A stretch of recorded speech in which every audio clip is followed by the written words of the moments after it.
Most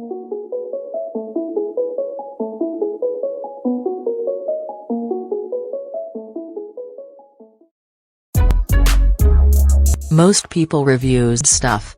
They also say this product is the price is quite good. We've found pros and cons on this type of product. But overall, it's a supreme product and we are well recommend it. When you however want to know more details on this product, so read the reports of those who have already used it. Visit the product detail link in description for an item you wish to buy. Tap add to cart. When you've finished adding items to your cart, tap the shopping cart icon. If you need to edit the items in your cart, tap save for later or delete next to the item in the cart.